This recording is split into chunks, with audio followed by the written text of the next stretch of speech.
Barangay Love Stories. Love Stories.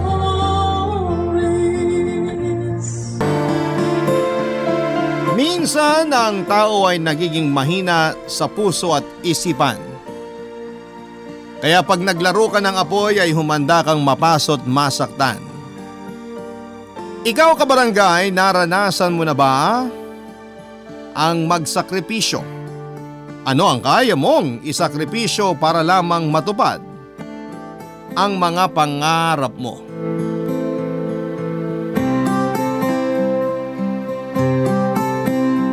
Dear Papa Dudut, babaeng pinagpala sa lahat. Ganyan ako tawagin ng mga taong malapit sa akin, Papa Dudut. Kahit yung mga hindi ko kakilala, alam ko na ganoon din ang tingin nila sa akin. Hindi naman sa pagbubuhat ng sariling bangko pero maganda po ako.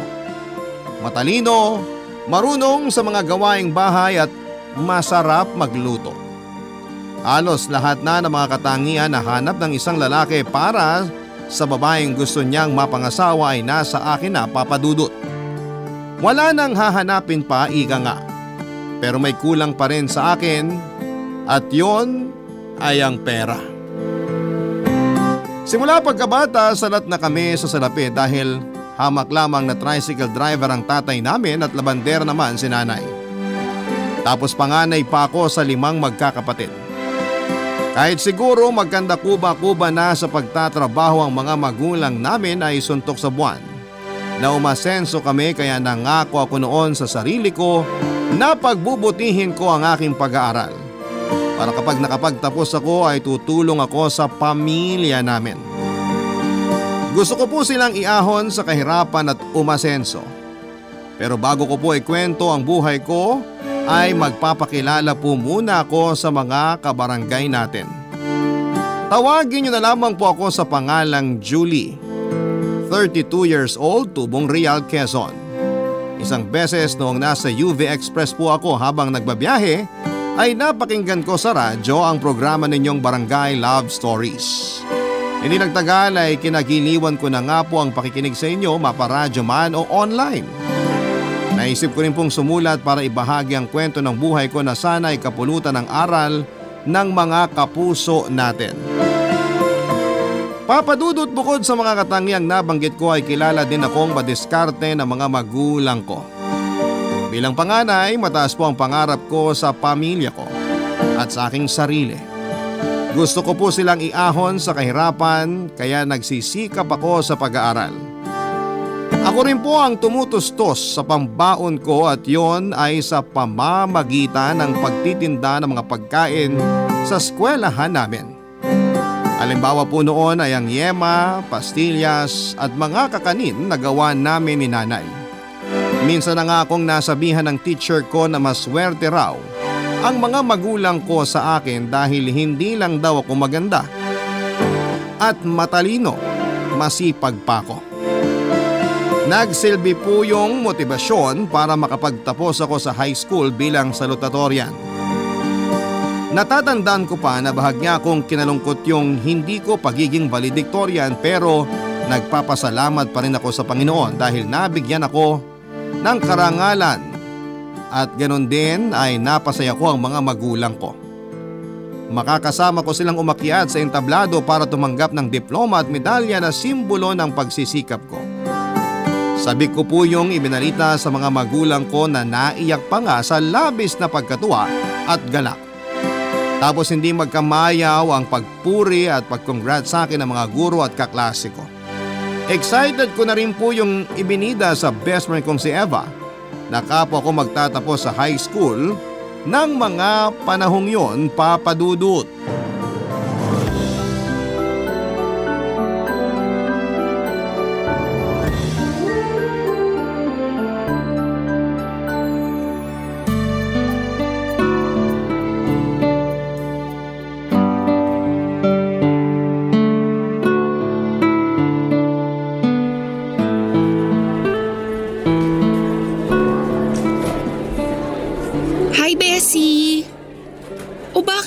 Mangot dyan. Daig mo pa pinagsakluban ng langit at lupa ah. Sayang, May ibabalita pa naman sana ako. Ano yon? Salutatorian ako sa graduation natin.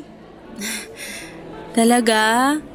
Congrats! Grabe, excited na akong umakyat sa entablado kasama sina nanay at tatay. Alam mo ba, nung binalita ko nga sa kanila, naiyak pa sila. Tapos si nanay, todo pasalamat dun sa maliit na puon ng Santo Niño sa bahay namin. Kasi tinupad daw nito yung dasal niya na makapagtapos ako ng pag-aaral. Konsuelo na lang daw yung karangalan ko. Matalino ka at masipag sa pag-aaral kaya mo nakuha yung karangalan na yan, Bes. Deserve mo yan. Congrats uli. Thanks. Pero teka nga muna, pansin ko talagang malungkot ka eh. Baka makatulong ako. May problema ka ba? Meron. Pero baka wala ka ring magawa kasi ako nga na anak walang magawa. Tungkol ba yan sa mga magulang mo? Oo. Makikinig ako, magsabi ka lang. Umuwi na si Mama sa amin nung nakaraang araw. Kaso hindi niya kasama si Papa kasi hiwalay na raw sila. Ha? Paanong nangyari yun? Kasi may babae si Papa at inamin niya yun kay Mama. Tapos nalaman din ni Mama na magkakaanak na si Papa sa kabit niya. Kaya kahit masakit, nakipaghiwalay na siya. Akala ko perpekto yung pamilya namin kasi magkasama sa abroad sina Mama at Papa. Tapos wala naman kaming napapansin na kakaiba. Pag tumatawag sila sa amin, pareho silang masaya kaya iniisip namin ni na ate na ayos lang yung pamilya namin.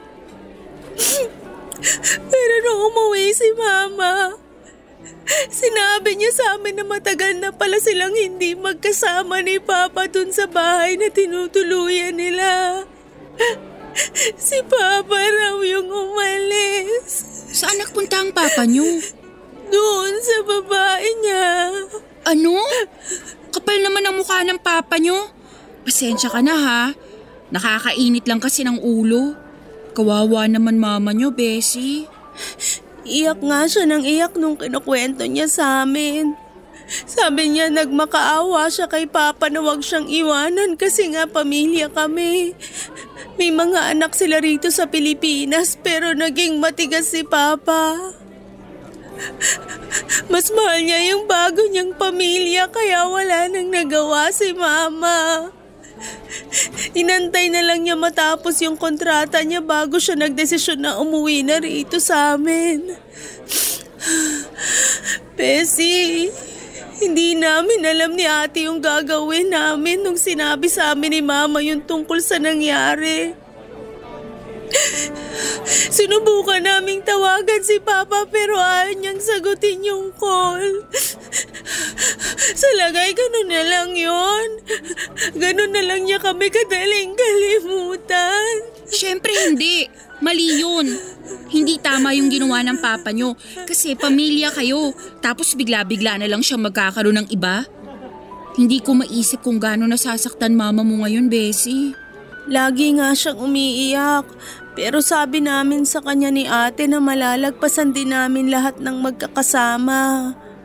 Sabi ni Mama, ang mahalaga na lang daw sa kanya ngayon kami ni ate. Kaya nga kahit na masakit at hirap na siya, tiniis niya lahat bago siya umuwi sa amin. Mahal na mahal namin si Mama. Siya lang ang importante sa amin ngayon kasi galit kami ni ate kay Papa. Galit din ako sa papa niyo, Bessie. Naiinggit ako sa'yo kasi masaya at buo yung pamilya mo. Lagi kong sinasabi sa sarili ko na buti pa kayo. Hindi rin naman perpekto ang pamilya namin. Kaya hindi mo kami dapat kainggitan. Saka parang anak na rin ang turing sa'yo ni nanay at tatay. Welcome ka lagi sa bahay at pamilya namin. Thank you, Bessie. Gumaan yung pakiramdam ko. Mabuti naman. Basta andito lang ako ha. Saka sina nanay at tatay saka mga kapatid ko para pasayahin ka. Sabihin mo sa mama mo punta rin sa bahay. Kaso hindi malaki bahay namin ha. Wala namang kaso yun. Anong iniisip mo ngayon? Marami. Kasama na dun yung panghihinayang ko na hindi na matutupad yung hiling ko ngayong graduation natin. Ano ba yung hiling mo? Yung makasama sina mama at papa. Hindi na yun mangyayari kasi hiwalay na sila. Iniwan na kami ni papa at pinagpalit sa iba. Kawalan niya yun. Naniniwala ako na balang araw, pagsisisihan niya ang ginawa niya sa inyo. Pero paano pag hindi dumating yung araw na yun? Imposible kasi laging sinisingil ng tadhana yung mga tao na hindi gumawa ng mabuti sa kapwa nila. Tungkol naman dun sa hiling mo, nandyan naman si mama mo.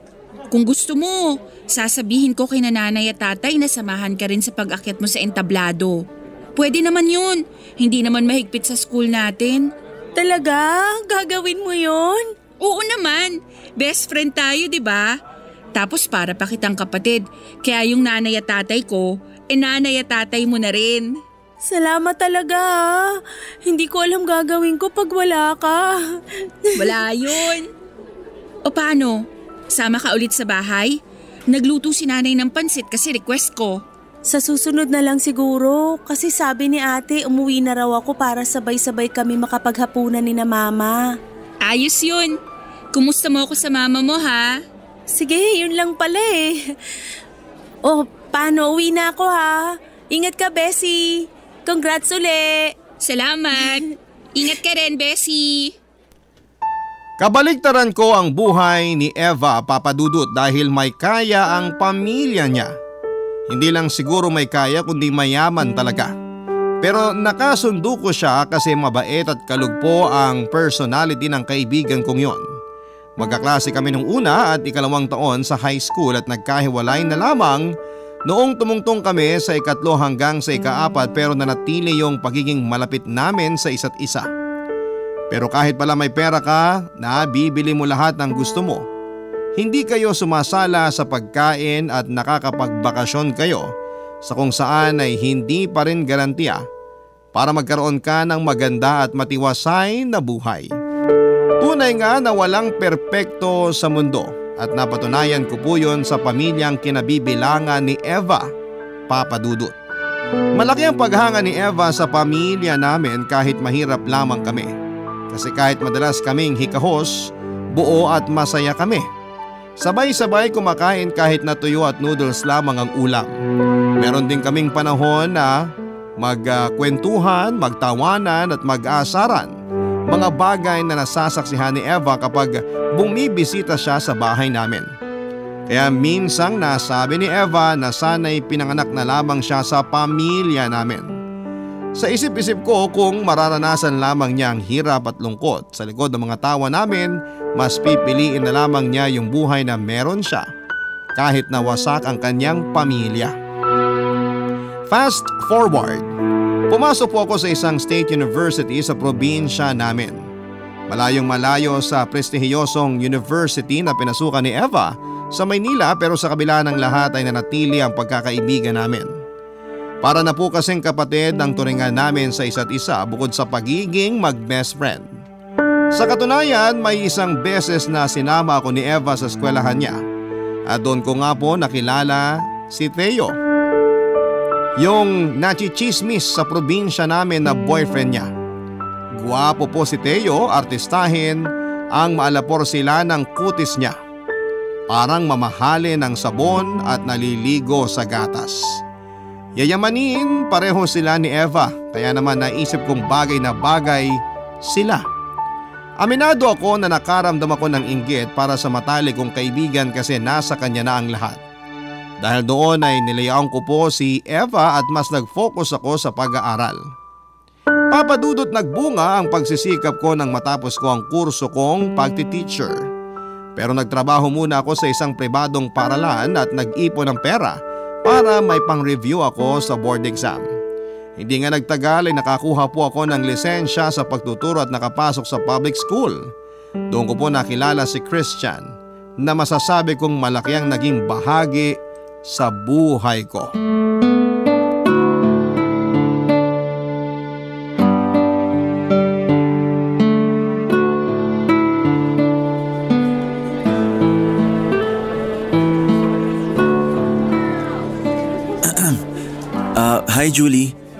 Wala ka bang lunch? Kasi parang hindi ka pa kumakain.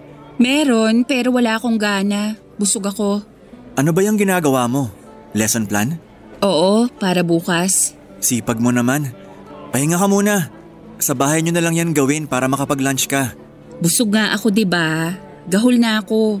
Kung iuwi ko pa to, hindi rin ako makakakonsentrate sa bahay kasi nandun yung mga kapatid ko. Magugulo yung mga yun. Nag-aalala lang naman ako kasi napapansin ko. Wala ka na masyadong panahon para kumain. Tapos nakukwento mo rin na sa bahay nyo tumutulong ka pa sa pagluluto at paglilinis. Pumapasok pa kasi sa school yung ibang mga kapatid ko.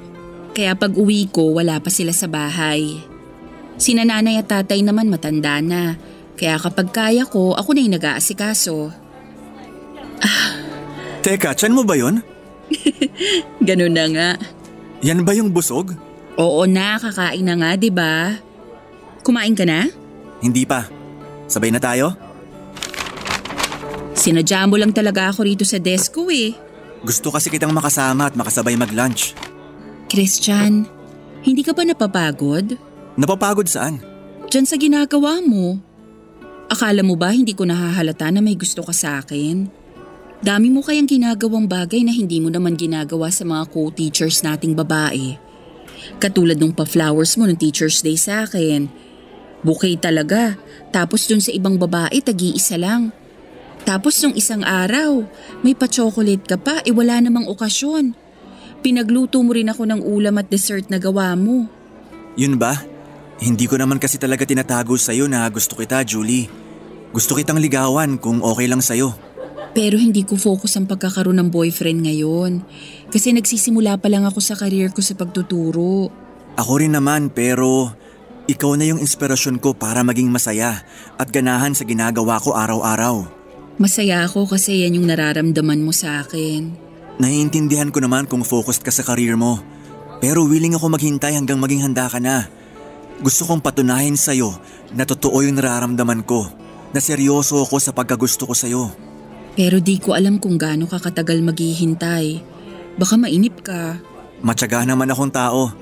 Tsaka kung ikaw naman yung hihintayin ko, bakit ako maiinip? Hindi ko alam.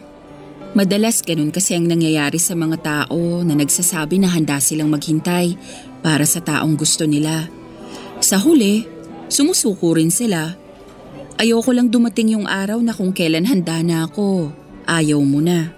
Bakit? Aabutin ba ng matagal na panahon yung paghihintay ko? Hindi naman, pero syempre, kung liligawan mo ko, gusto kitang makilala ng husto. Yun lang pala eh. Kung gusto mo, pupunta rin ako sa bahay nyo para personal na magpakilala sa mga magulang mo. Ipagpapaalam ko sa kanila yung panliligaw ko. Gagawin mo yun? Oo naman! Di ba sabi ko sa'yo seryoso ko? Kaya gagawin ko yun. Ikaw bahala. Hindi lang ako makapaniwala kasi wala pang lalaki yung nagsabi sa akin ng tungkol sa bagay na yan. Alin? Yung manliligaw? Oo. Kaya akala ko tuloy hindi ako interesanteng babae kasi walang nagkakagusto sa akin. Hindi ko alam sa kanila. Pero kagaya nga ng sinabi ko, gusto kita, Julie. At papatunayan ko sa'yo yung nararamdaman ko. Ngayong darating na linggo, pupunta ako sa bahay nyo para makilala yung nanay at tatay mo. Nagkakilala po kami ni Christian noong nag-substitute teacher siya sa kasamahan ko ng departamento dahil nagbakasyon ito. May itsura si Christian pero mas lamang sa pagiging gwapo si Theo. Pero mabait at matyaga ang co-teacher kong yon. Lalo na noong nagtapat siya sa akin ng feelings niya. At kahit na nireject ko na siya ay handa pa rin siyang maghintay kung kailan pwede na akong magmahal. Sa totoo lang ay wala namang nagbabawal sa akin na ma-in love ng mga panahon na yon, Papa Dudut. Ako lang po talaga yung hindi pa pumapasok sa relasyon dahil mas focus ako sa pagtatrabaho. Kaso matapos totohanin ni Christian yung sinabi niya na pupunta sa bahay namin para ipagpaalam ang panliligaw niya sa mga magulang ko na dahilan kaya nagustuhan siya ni nanay at tatay, ay doon na po nagsimula ang pangungulit nila sa akin tungkol sa kung kailan ko planong sagutin si Christian. Gusto raw nila itong maging manugang dahil mabait, maginoo at masika. Papa Dudut, Hindi po ako bulag dahil nakikita ko ang mga effort ni Christian para mapasagot ako. Kaya nga aaminin kong nahulog na rin ako sa kanya. Sabi ko pa nga sa sarili ko ay pwede palang turuan ng puso na magmahal. Kaya sinagot ko na po si Christian at naging magkasintahan kami. Tapos pagkalipas ng 1 taon ay kinasal kami sa huwes. Nagsama kami sa isang bubong bilang mag-asawa at nabiyayaan ng 2 anak. Kaya lang Papa Dudut ay meron pong dahilan kaya alanganin ako nang sagutin si Christian noon. Yun ay dahil hindi siya mayaman. At hindi nga ako nagkamali dahil sa buong panahon ng pagsasama namin ay malimit naming pagtalunan ng tungkol sa pera. Mahina kasing dumiskarte si Christian at kontento na lamang siya sa ranggo niya bilang teacher at hindi ko siya nakikitaan ng pagsisikap na umangat sa estado niya. Kaya apektado naman noon yung sweldo niya. Sa katunayan ay hindi ko na natapos yung maternity leave ko noon kasi kinailangan ko na ulit bumalik sa pagtuturo dahil nagkasabay-sabay yung mga gastusin namin at hindi kakayanin kung si Christian lamang ang nagtatrabaho. Simula noon ay nawala na ako ng amor sa mister ko at malimit mag-isip ng malayo habang nangangarap ng gising. Nandun din yung tanong na paano kaya kung ibang lalaki ang napangasawa ko. Yung mayaman simula pagkabata. Dahil sa isiping yon ay madalas ko nang ikumpara ang sarili ko sa mga co-teacher ko na asensado ang buhay kesa sa amin. Tapos dumagdag pa sa pagkainggit ko yung pagkikita namin ni Eva. Isang araw sa mall habang nagbabakasyon siya kasama ang kanyang gwapo. At noon ay yayamaning asawa. Walang iba kundi si Theo. Papa Dudut. Barangay Love Stories. Barangay Love Stories.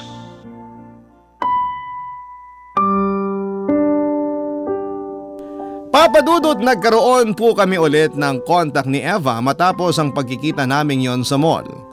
Sa tingin ko sa kanya ay siya yung klase ng tao na hindi marunong magtanim ng galit at sama ng loob sa kapwa. Kaya alam kong pwede ko yung gamitin para makapasok ako sa buhay niya ulit.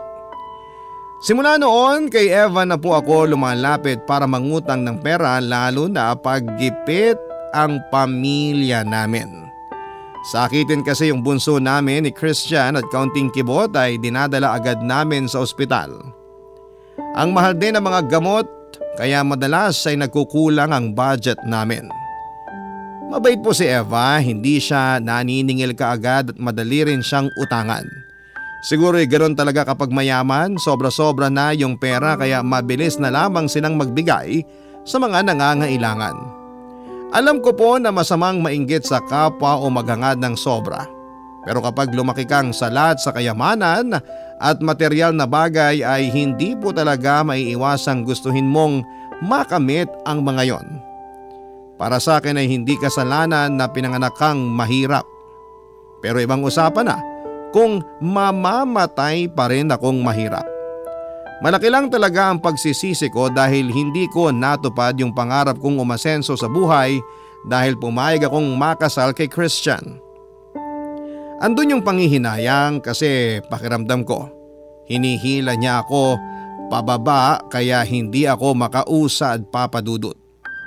Gusto ko pong hiwalayan ang asawa ko pero ayoko namang mawalay sa kanya ang mga anak namin. Pero desperada na ako. Isang araw ay nangailangan na naman po ako ng perang panggastos namin matapos hindi sumapat yung mga sweldo namin mag-asawa kaya tinawagan ko na naman si Eva para mangutang. Kaso ay si Theo po ang nakasagot ng tawag at sinabi niya sa akin na nag-aasikaso ang misis niya ng mga papeles para sa ilang buwan nitong bakasyon sa Singapore kasama ang mami niya.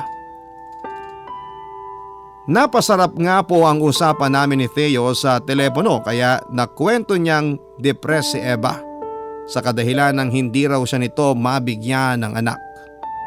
Tandang-tanda ko pa kung paano nagningning ang mga mata ko sa galak matapos kong malaman na meron din palang kakulangan ang akala ko ay perpektong relasyon nilang mag-asawa. Naiwan po si Theo sa Pilipinas noong nagbakasyon sa ibang bansa si Eva kasama ang mami niya at nasundan pa ng nasundan ang mga pag-uusap namin ng mister niya. Hanggang sa humantong yon sa tuksuhan na siyang dahilan para magsimula kaming maglaro ng apoy, Papa Dudut.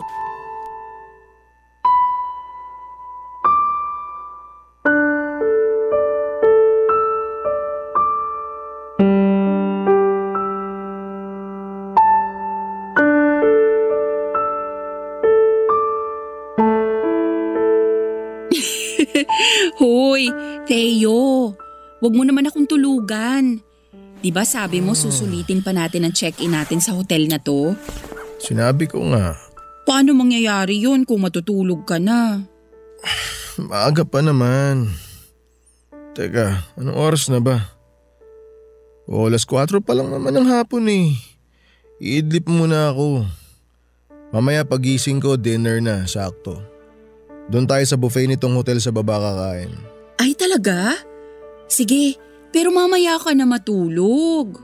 Julie naman, di mo ba nakikita? Napagod ako. Ikaw ba? Ayos ka lang? Ayos lang. Ikaw naman, kung makapagsalita, hindi naman akong magsisimula. Yayakapin lang kita. Dali, usog ka kaunti kasi tatabi ako sa'yo. Halika, sumiksik ka sa akin dito. Pwedeng magtanong? Ano yun? Ano-ano yung pagkain nila dun sa buffet? Marami. Talaga? Hindi pa kasi ako nakakakain sa ganun. Puro ba masasarap? The best yung mga pagkain nila rito. Tsaka iba-iba yung selections nila, marami kang pagpipilian dito. May Pinoy food, yung mga nakasanayan mong lutong bahay style na ulam, tapos meron ding Chinese, may Japanese, may Korean, meron ding Western cuisine. Yung mga dessert pala nila rito marami rin, tsaka masasarap lahat. Wow! Excited na tuloy ako. Wait, sa tono mo parang suki na kayo ni Eva ng hotel na to ah. Aminin mo, di naman ako magagalit. Oo, kapag nai-stress kami, nag-hotel kami, dito kami mismo pumupunta. O kaya nag-out of town. Swerte naman ni Eva sa'yo kasi kontratuhin mo siya parang reyna. Pero di ba yung reyna at hari may anak? Yun lang naman yung isang bagay na hiling ko sa kanya pero malabo na maibigay. Sigurado na ba talaga kayo na hindi na kayo magkakababy? Sigurado na kasi baog si Eva. May problema siya sa matres kaya ganun na lang yung lungkot niya matapos niyang malaman yung huling resulta ng pagpapadoktor namin. Ganun ba? Sayang naman. Ayaw niyo mag-ampon? Pareho naming ayaw. Sa bagay, hindi niyo alam kung anong klaseng dugo na nanalaytay sa ugat ng batang makukuha niyo. Hindi ko naman sa nilalahat, pero baka matulad kayo dun sa co-teacher ko na suwail, saka pasawa yung batang inampo nila. Ayun. Sising-sisi sila ng asawa niya kung bakit pa nila naisipang mag-ampo ng bata. Ayos na lang daw na tumanda silang dalawa ng walang anak kaysa maagang mamatay sa konsumisyon. Pero ako ayoko talaga. Sinabi ko na yan kay Eva. Kaya kung hindi niya ako kayang bigyan ng anak, huwag na namin pilitin. Kaya pala na-depress na naman yung kaibigan kong yun at bigla na lang nagbakasyon. Buti pa kayong mayayaman. Pag nade-depress, pabaka-bakasyon na lang. Medyo nakakatulong nga yung pera kasi pag nadidepress ka magbabakasyon tulad nga ng sinasabi mo pero nag-aaway din kami. Tsaka may pagkakataon nga na ayoko makita yung pagmumukha niya eh. Kaya umalis siya. Ay, hala, totoo? Oo. Masama rin kasi yung loob ko sa katotohanan na hindi niya na ako mabibigyan ng anak. Yung hindi ko na mararanasan na maging tatay. Pangarap ko talagang magkaanak, Julie. Kahit isa lang. Maranasan ko lang na tawaging papa nung magiging baby ko. Naisip ko nga ano pa yung saysay ng pagtatrabaho ko ng mabuti. Yung pagsisipag ko kung hindi ko rin naman may paparana sa anak ko yung maayos na buhay. Kaya naisip ko na walang saysay itong paghahanda ko kasi hindi rin man ako magkakaanak. Bakit pa ako nagpakayaman? Hindi ko tuloy mapigilang mainggit sa mga kaibigan namin ni Eva. Tsaka sa iyo, sa inyo ni Christian. Bakit naman? Kasi nabigyan mo siya ng mga anak. Naku, wag mong kainggitan si Christian. May mga anak nga kami, pero mahina dumiskarte yun. Ha? Paano mahina dumiskarte? Yun bang ano? Kontento na lang siya sa kung anong posisyon niya ngayon sa trabaho. Tapos buong buhay niya, pagtuturo lang ang alam niyang gawin. Hindi naman sa sinisiraan ko siya. Pero pagdating dun sa bahay namin, uupo na lang yun sa sofa at manunood ng TV. Partida, sabay pa kaming umuwi galing sa school. Tapos ako, diretso agad sa kusina para magsaing o hindi kaya magluto ng ulam. Ni pagsundungan ng mga anak namin, dun kina nanay at tatay, kinatatamaran pa niya. Isang barangay lang naman yung layo ng bahay ni nanay sa amin. Hindi ko akalain na ganun pala siya katamad. Ako rin. Paano mo siya nagustuhan? Ha? Alam mo, sa tingin ko sa'yo, matalino kang babae, Julie. Tapos mataas din ang pangarap mo.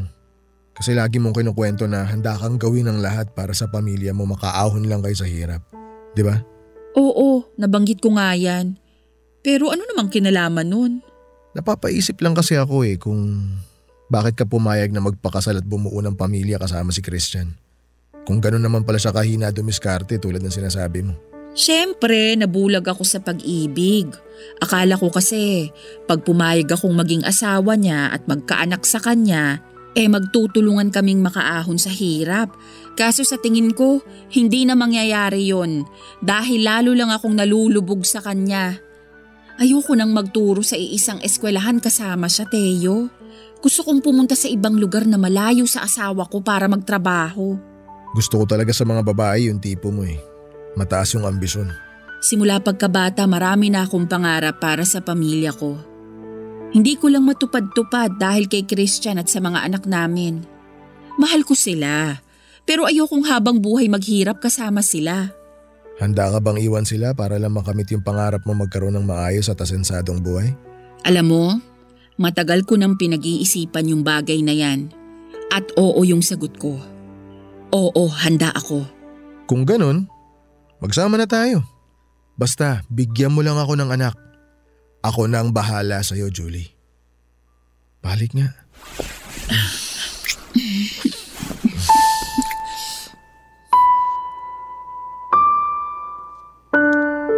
Pag wala ang pusa, naglalaro ang daga.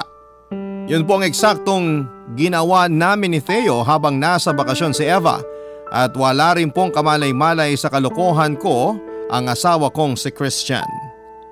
Madalas ako po yung pumupunta sa Maynila kung nasaan ang condo unit ni Theo at doon po kami gumagawa ng milagro kapalit ng pera. Kung minsan ay nag-hotel at motel po kami. Opo, binabayaran po ako ni Theo kapalit ng katawang ko. Bagay na hindi ko tinatanggihan noong una dahil aaminin kong nasilaw ako sa salaping ibinibigay niya. Hindi nagtagal ay nahulog po kami sa isa't isa. Kami, alam naming mali yun at pareho kaming nakatali. Doon ko na po hahamakin ang lahat matapos kong mag-resign sa pagtuturo at nagpaalam kay Christian na magtatrabaho sa Maynila. Wala pong kamalay-malay ang mister ko na nagsisinungaling ako dahil malaki ang tiwala niya sa akin. Hindi niya alam na iniiputan ko na siya sa ulo dahil pagdating ko sa Maynila ay ibinahay na ako ni Theo. Dahil po sa pera na natatanggap ko mula kay Theo na isang negosyante ay nakapagpapadala po ako sa pamilya ko sa Quezon at sa mga magulang ko. Ako na rin po yung nagpapaaral sa mga nakababata kong kapatid kaya proud po ako sa sarili ko, Papa Dudut. Hindi ko na po inisip yung mga taong masasaktan namin ni Theo dahil pareho namang kaming masaya sa piling ng isa't isa. Tumagal po ng 3 buwan ang patago naming relasyon nang mangyari po yung hindi ko inaasahan. Lumuwas po noon sa Maynila si Christian para puntahan ako sa pinagtatrabahoan ko at personal na kausapin. Bago yon ay nanlalamig na ako sa kanya, Papa Dudut. Hindi na ako madalas tumatawag kung hindi ko lang kinukumusta ang mga anak namin. Kaya lang, yun pa pala ang magiging mitsa para mabuking niya kami ni Theo. Isang araw ay nakita niya akong lumabas sa isang restaurant na kinainan ko sa BGC. Tapos ay pinasundan niya pala ako sa taxi na sinasakyan niya. Yung kotse na lulan ako pauwi sa kondo ni Theo. At doon na nga nangyari ang kinakatakutan ko dahil hinarang niya ako pagbaba ko sa parking lot.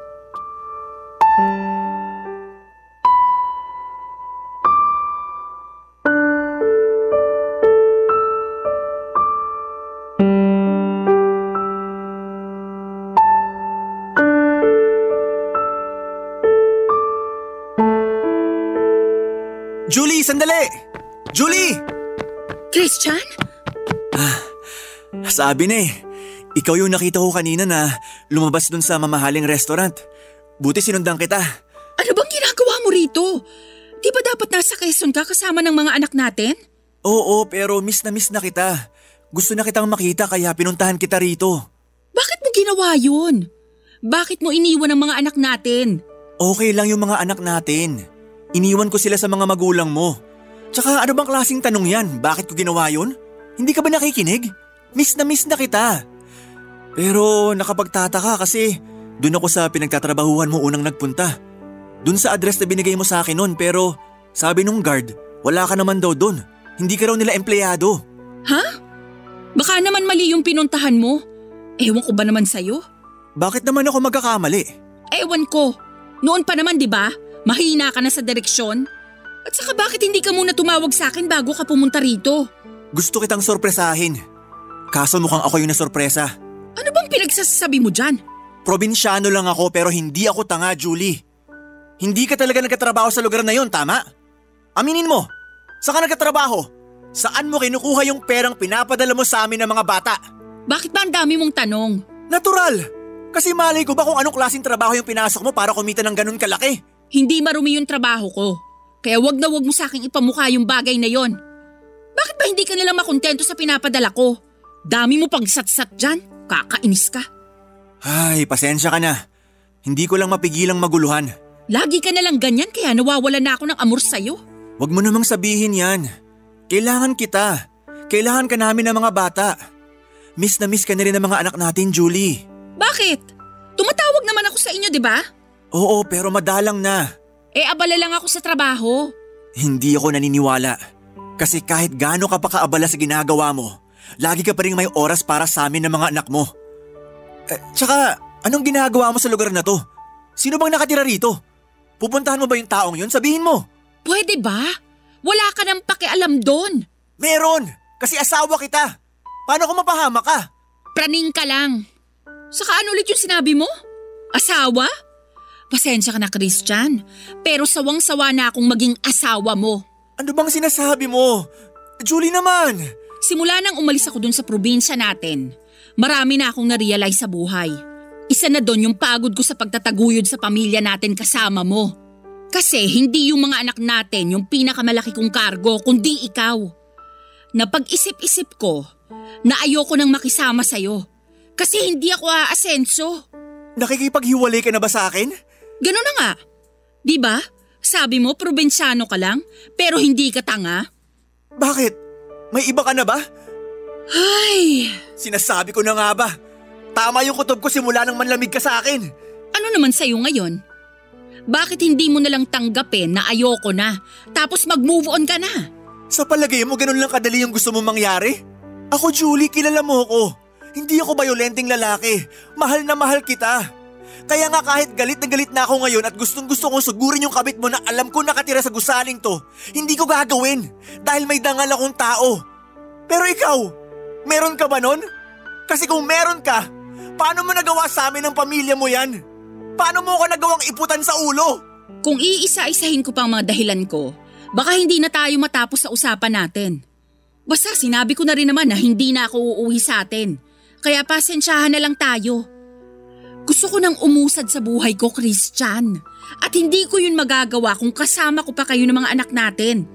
Kaya ikaw nang bahala sa kanila. Magpapadala na lang ako ng pera para may maitulong pa rin ako. Pero hanggang mag-10 taong gulang lang yung bunso natin, ha? Ikaw nang bahala sa kanila. Kasi ikaw lang naman yung gustong magkaanak agad tayo katulad ng pagmamadali mo noong makasal tayo. Sana hindi ka karamahin sa ginagawa mo yan sa amin.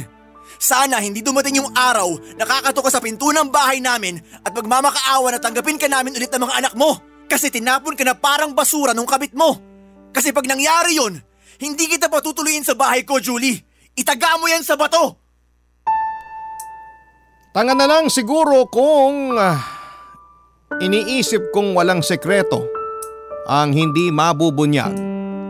Lalo na kung ito ay masama at makasalanan. Takot na takot po ako noong malaman ni Christian ang tungkol sa relasyon namin ni Theo, pero mas takot po akong bumalik sa kahirapan kung pipiliin ko ang asawa ko at mamuhay kasama sila ng mga anak namin sa probinsya. Ayaw ko na pong mag-ulam ng sardinas at itlog pag nagtitipid kami o di kaya ay kinukulang sa budget pambili ng mga desenteng pagkain.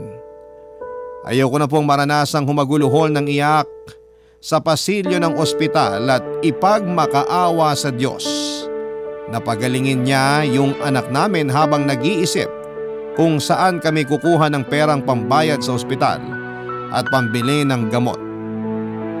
Ayoko na pong mainggit sa ibang babae na naggagawa ang gusto kasi mapera ang asawa nila. Kaya nung araw na yon ay nag-decide po akong makipaghiwalay kay Christian sa pamamagitan ng pagpili kay Theo. Sabihan niyo na po akong gaga, walang bait sa sarili, makasarili, pabayang ina at asawa o mukhang pera pero wala po akong pakialam. Para sa akin ay opportunity na ang kumakatok sa pintuan kaya bakit ko pagsasarhan. Nang mga panahon na yon ay hindi pa ako nagpadaig sa iyak ni Christian. At pagmamakaawa na balikan sila ng mga anak namin at makisama sa kanila para mabuo ang aming pamilya. Ayoko na papadudot at buo na po ang desisyon ko kaya wala ring nagawa si Christian kundi ang umalis ng luhaan. Si Theo po ang mahal ko at wala na akong pakialam sa iisipin ng ibang mga tao, papadudot. Barangay Love Stories. Barangay Love Stories. Papadudot, nagsama po kami ni Theo at dahil na-extend ng ilang pangbuwan ng bakasyon ni Eva sa iba't ibang bansa, hindi na lamang sa Singapore ay mas naging malaya nga ang bawal naming relasyon ng asawa niya. Wala na rin po akong narinig noon kay Christian kaya inisip ko na baka tinanggap na lamang niya nang maluwalhati ang desisyon kong makipaghiwalay sa kanya. Buti nga yun, wala nang masyadong drama. Hindi nagtagal ay nabuntis po ako ni Theo, papadudot, at hindi ko makakalimutan yung araw na sinabi ko sa kanya na magiging tatay na siya. Sobrang galak at pananabik po ang naramdaman ni Theo dahil natupad na raw yung pangarap niyang magkaroon ng anak. Bagay na hindi maibigay sa kanya ni Eva dahil may problema ito. Naging maselan po ang unang 3 buwan ng pagbubuntis ko.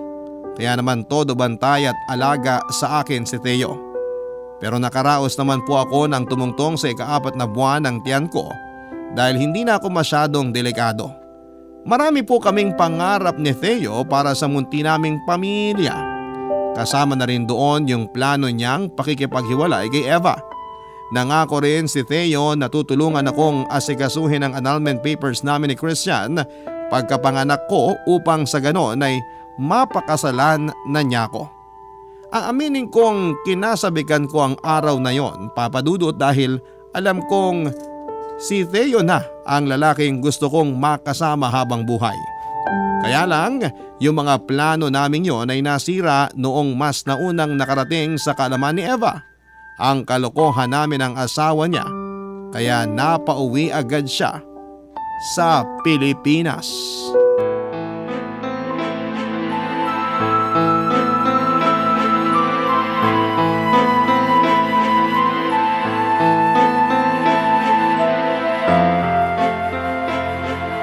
Aray ko! Walang pangalang pananaburot ko kasi dapat sa'yo pinapalitan ng buhay! Nasasaktan ako! Anong babae ka? Ahas! Pag nalaman ni Theo itong ginagawa mo sa akin, siguradong lagot ka sa kanya. Wala akong pakialam! Pareho ko pa kayong babalatan ng buhay! Hayop ka! Ate, sandali, ano ba nangyayari dito? Teo, tulungan mo Eva, ako. bitawan mo si Julie! Ano ba ginagawa mo? Bitawan mo siya! Ang kapal ng mukha mo! Aray! Hindi ka babae ka? Bakit ka ba nananakit? Anong gusto mo? Halikan kita? Yakapin? Nagbakasyon lang ako tapos pagbalik ko, maaabutan ko na lang sa condo unit natin itong si Julie na nabuntis na. At alam mo bang pinagmamalaki lang naman ng ahas kong kaibigan sa pagmumukha ko na ikaw daw ang tatay ng dinadala niya.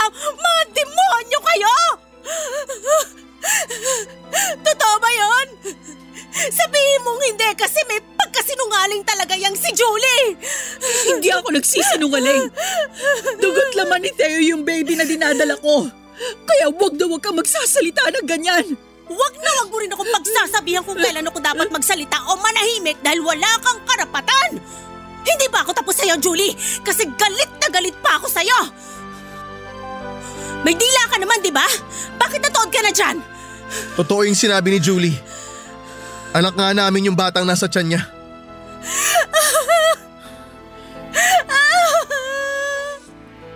Paano niyo nagawa sa akin to? Paano niyo nagawang try to rin ako ng ganito? Eva, I'm sorry. Sorry? May magagawa ba yung sorry mo para maayos pa tong gulong ginawa niyo? Nagtiwala ako sa'yo. Kasi akala ko mahal mo ko, pero bakit naman ganon? Bakit mo ako sinaktan ng ganito? Tapos sa babaeng yan pa na tinuring kong kaibigan. Julie, hindi ka ba nahihiya sa akin? O talagang pinakapal na ng panahon yung pagmumukha mo kasi mukhang tuwang-tuwa ka pa sa nangyayari sa akin ngayon, no? Ganyan ka na ba talaga kadesperada at naisipan mong kumabit sa mister ko? At nagpabuntis ka pa talaga para lang umangat-angat sa buhay at makatikim ng kaginhawahan? Kasi kung oo yung sagot sa mga tanong ko, aba, hindi ka lang ahas. Demonyita ka pa! Demonyita na kung demonyita. Pero wala akong pakialam. Ah, ganon. Sige, halika rito kasi hindi pa ako tapos sa'yo. Kakalboy kitang walang hiya ka! Karga, Eva, ano ba? Bitawan mo ako. Bitawan mo si Julie! Sinabing bitawan mo siya! Tumigil ka na! Kulit mo! Bitawan mo si Julie! Tumigil ka na, Eva, pwede? Kasi kapag nanggulo ka pa ulit, kapag sinakta mo pa ulit si Julie, ipapapulis na kita! Gagawin mo yon? Ako yung asawa mo sa amin, kabit mo lang yung babaeng yan. Pero bakit kung ituring mo siya parang mas mahalaga pa siya kaysa sa akin? Dahil mahal ko na si Julie.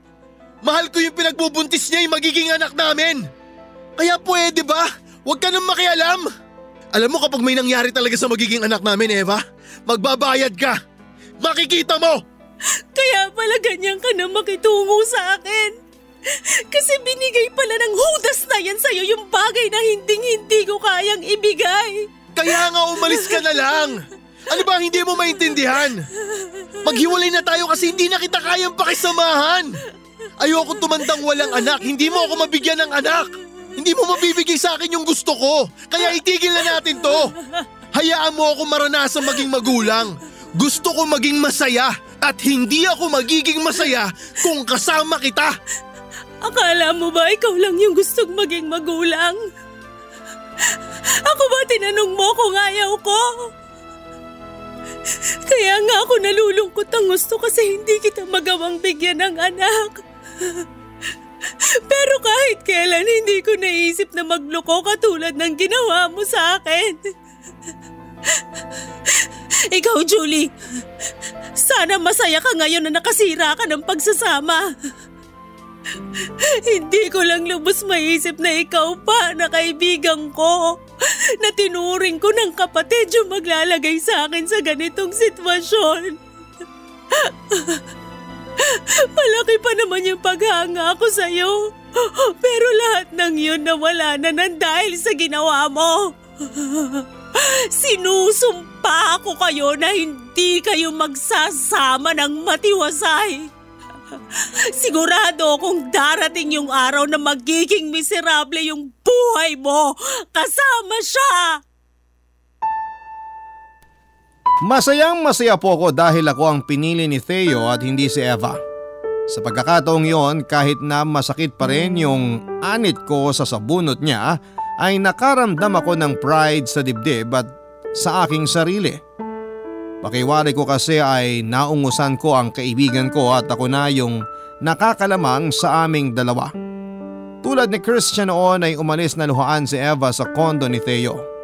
Simula noon ay hindi na rin niya kami ginulong dalawa, marahil ay naisip ni Eva na kahit na anong gawin niya ay hindi na siya pipiliin ng dati niyang asawa dahil mas mahal na ni Theo ang anak niya sa akin kesa sa kanya. At syempre ako dahil ako ang susi para maging tatay siya. Bukod doon ay ramdam ko yung kagustuhan ni Theo na mabuo ang aming pamilya. Kaya walang pagdadalawang isip niyang tinapon na parang basura si Eva. Kaya lang naiwan po sa isipan ko yung binitawang salita ni Eva tungkol sa hindi namin pagsasama ng matiwasay ni Theo. Noong una ay binaliwala ko yon na wala lang yon dahil nasabi lamang yun ni Eva kasi galit na galit siya sa amin. Pero parang sumpa na nag-e-echo sa pandinig ko ang mga katagang sinabi niya. At mas lalo akong nahintakutan noong tila nagkakatotoo po ang lahat.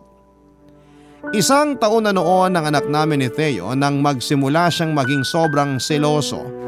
Dahilan para ikulong niya ako sa condo unit niya at saktan dahil lang akala niya ay meron akong ibang lalaki.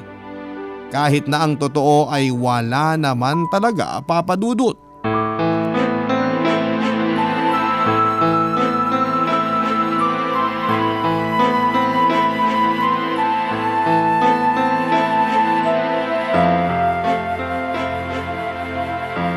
Itong malandi ka? Halika! Aray ko! Sabi halika eh! Aray ko! Bitawan mo ako, nasasaktan ako, please! Anong bitawan na sinasabi mo? Ha?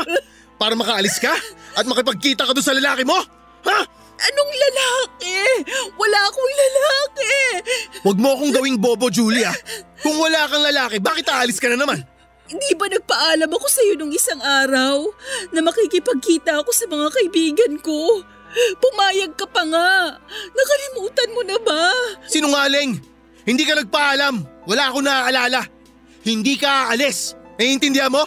Theo, please. Ilang araw mo na akong kinukulong dito sa kondo mo. Kayo lang ng anak natin yung lumalabas. Please, isama niyo naman ako kasi naiinip na ako rito. Bakit ka maiinip? Ang daming pwedeng gawin dito. Manood ka ng TV. Makinig ka ng radyo, matulog ka, o kaya maglinis ka. May pagkain naman sa ref. Pwede kang kumain, hindi ka magugutom. Magluto ka na kakainin mo. Napakaraming pwedeng gawin. Dahil mong dahilan. Hindi ka ba nakikinig? Gusto kong lumabas para makapaglibang. Ikaw yata yung hindi nakikinig eh. Ha? Bingi ka ba? Ang gusto kong mangyari, pumirmi ka rito sa kondo. Hindi mo nga ako pinapagamit ng cellphone. Bakit mo ako sinampal? Inaano ba kita? Nakuha mo ba talagang magtanong? Sige, sabihin mo sa akin. Bakit kita papayagang mag-cellphone? Ha? Para ano? Para magkaroon ka ng komunikasyon doon sa lalaki mo? O tapos, pag nakatsyempo ka, makikipagkita ka sa kanya. Tapos iiwanan mo na ako. Ganon yung gusto mo mangyari. Sumasalisi ka lang eh. Halika nga rito, malandi ka. Bitawan mo ako, Theo. Nasasaktan ako, parang awa mo na. Masasaktan ka talaga kasi matigas ang ulo mo. Aray! Kinalimot mo talaga ako? Ha? Walang niya kang babae ka.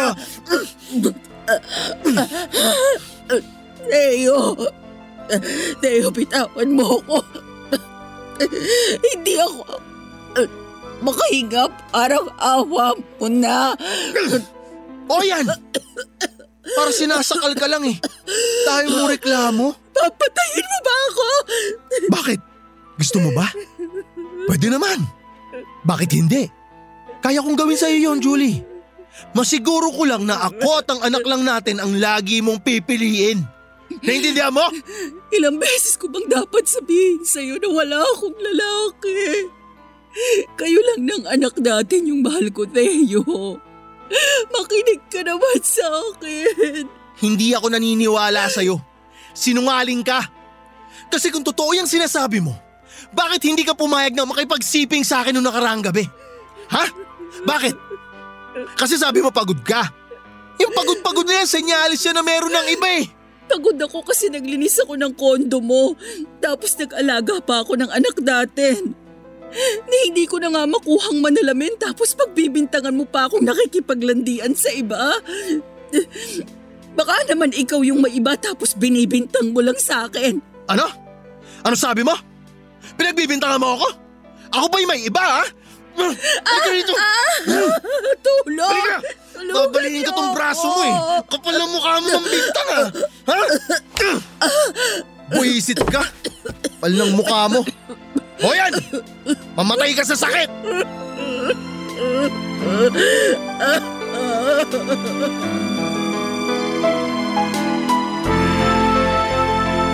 Papa Dudut, malaki po ang pinagbago ni Theo at hindi na siya yung mapagmahal at mahinahaw na lalaking kilala ko. Lagi na siyang praning na baka meron akong iba.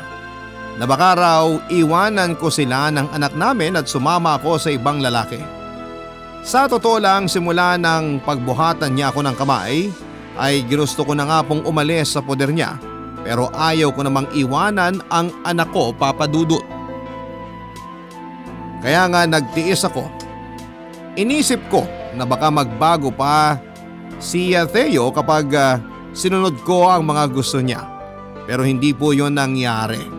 Maraming beses na kulang na lamang ay mapatay na niya ako dahil sa sobrang galit na wala namang dahilan. Hindi naman ako makahingi ng saklolo dahil lagi niya akong kinukulong. Ang laki po ng pagsisisi ko, Papa Dudut, dahil nakisama ako kay Theo. Doon ko nga biglang naalala yung mga salitang binitawan sa amin ni Eva tungkol sa hindi namin pagsasama ng matiwasay. Habang tumatagal, mas lumalala po si Theo. Siguro'y apektado na rin ang utak niya dahil sa labis na pag-inom ng alak. Yung pag-iisip niya kaya ay nagiging bayolente na siya dahil sa mga bisyo niya. Hanggang sa dumating po yung araw na hindi na ako nakapagtiis. Tumakas po ako, Papa Dudut, at iniwan ko sa kanya ang baby namin kasi mas mahal naman niya yung anak niya kesa sa akin. Hindi ko na po i-detalye kung paano ako nakaalis sa poder niya, pero agad po akong umuwi noon sa probinsya namin sa Quezon at tumuloy sa bahay ni nanay at tatay. Galit po sila sa akin dahil sa pag-abandon ako sa pamilya namin ni Christian. Pero dahil anak pa rin nila ay pinatuloy nila ako sa bahay nila, Papa Dudut. Lumipas ang mga araw, nung nanumbalik na ang lakas ko ay naging maayos na ang aking pag-iisip at sinubukan ko pong umuwi sa bahay namin ni Christian. Pero pinagtabuyan po niya ako. Tulad po ng sinabi niya noon ay hindi niya ako pinapasok sa bahay namin para makausap siya at makita ang aming mga anak. Ang sakit-sakit, Papa Dudut. Para pong minamartilyo ng paulit-ulit ang puso ko para madurog at maging pinong-pino. Lumuhod na ako noon at nagmakaawa kay Christian pero dinuraan niya lamang ako at ininsulto. Hindi raw ako karapat-dapat na tawaging isang ina ng mga anak namin dahil marumi raw akong babae. Sa huli, wala na po akong nagawa kundi ang umuwi kina nanay at pagkalipas ng isang buwan ay nag-decide akong umalis sa probinsya namin at hindi ko na lamang po sasabihin kung nasaan po ako ngayon, Papa Dudut. Pero sa kasalukuyan ay mag-isa po akong namumuhay. Marami po akong pinagsisisihan sa buhay, mga kabarangay. Mga bagay na sana'y hindi ko na lamang ginawa noon para hindi ako kinakarma sa ngayon. Pero nangyari na. Wala na po akong magagawa para baguhin ang nakaraan at gabi-gabi po akong umiiyak at nagdarasal sa Panginoon na sana'y tulungan niya ako sa pinagdaraanan ko. Minsan naiisip ko kung merong time machine sana'y pwede akong bumalik sa nakaraan para itama yung mga maling nagawa ko. Pero dahil wala at imposible naman yon ay umaasa na lamang po ako na magiging mabuti sa akin ang kapalaran. Maraming salamat po sa inyo, Papa Dudut. Sakaling mapili niyong i-ere ang kwento ng buhay ko sa inyong programa. Alam kong marami sa mga kabarangay natin ang galit sa akin ngayon. Tatanggapin ko po yun dahil mali ako sa mga kasalanang nagawa ko. Makasalanan po akong babae. Pero gusto ko lamang pong sabihin na nagbabagong buhay na ako. Ang inyong forever kapuso at kabarangay, Julie. Nagustuhan ng iyong napakinggan? Ituloy yan via live stream sa www.gmanetwork.com/radio. Barangay LS 97.1